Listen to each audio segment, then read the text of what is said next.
Have y'all heard of what happened to Robert Brooks? Another modern day lynching. Oh, you haven't? Check this video out. Dying the next day.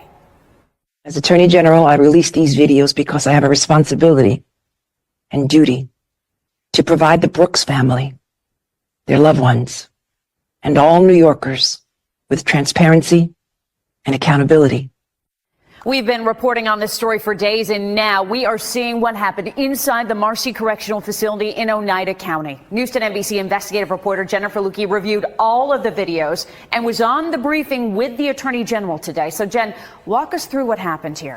Well, Nikki, it's important to keep in mind here that none of these corrections officers actually activated their body cameras, which they are supposed to do when interacting with inmates. The reason there is any video of this at all is because some of the cameras were in standby mode, so they were recording video but not audio. Still, I just want to warn you that for most people, what you are going to see is going to be very tough to watch. The footage starts as Robert Brooks, born and raised here in the Rochester area, is being brought into the Marcy Correctional Facility. Right from the start, he's being carried by his arms and legs.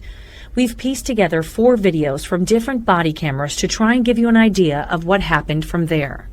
Within seconds of being placed on a table in the infirmary, one corrections officer holds Brooks by the neck while another starts punching him in the face and a third punches him twice in the stomach.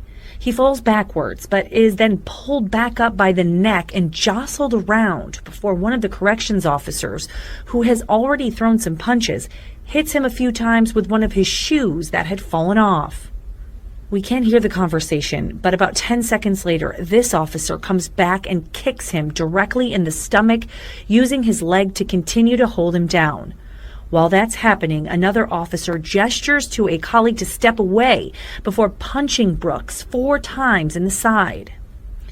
In the seconds that follow, there isn't a clear shot of how Brooks's upper body is being restrained, but the same CO that had his leg up and on him punches him 3 times as his body is turned. After putting leg restraints on Brooks, who lies on the table motionless for about 20 seconds, they pull him back up to a seated position. You can see Robert Brooks is bloodied and panting, and then another blow. That same corrections officer steps away to put gloves on before returning and grabbing Brooks by the collar with the help of another CO, picking him up off the ground and bringing him to the corner of the room. Much of the video of what happens in that corner is blocked by the sheer number of people in the room watching it happen. But one of the body cameras captured this moment where Brooks is yet again hoisted off the ground by his collar. When the cameras pick back up, we can see Robert Brooks lying back on the exam table, motionless. One of the COs that was most physical with him rubbing his sternum while others remove his pants. At that point, medical personnel enter the room. Robert Brooks was pronounced dead at the hospital the next day.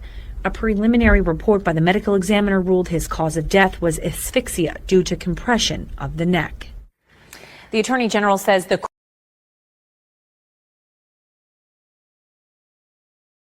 So there you have it. If you haven't seen the video, that's the video.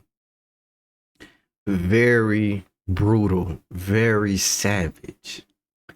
What else can it be but racism? What else could it be? I've been asking myself this because I try not to jump straight to racism when I see something. But this shit looks racist as fuck. Like you got nothing but white people in the room beating on a cuffed black man. Robert Brooks is from Greece, New York. He was in jail for stabbing his girlfriend about, I guess, a couple years ago. Well, more than a couple years ago, but he stabbed his girlfriend. They charged him with 1st-degree assault. Trying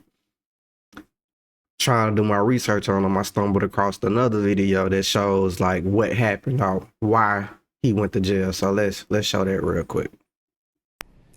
Sentencing on Friday for the Greece man who police say stabbed his longtime girlfriend in the chest, neck, side, and back. 35-year-old Robert Brooks was ordered to spend the next 12 years in state prison, along with 4 years of post-release supervision.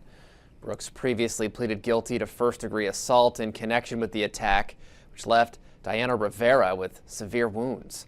Prosecutors say on April 18th, 2 Good Samaritans witnessed Brooks stabbing Rivera on Woodhill Drive. Witnesses confronted Brooks, who then fled. Rivera continues to recover from her wounds.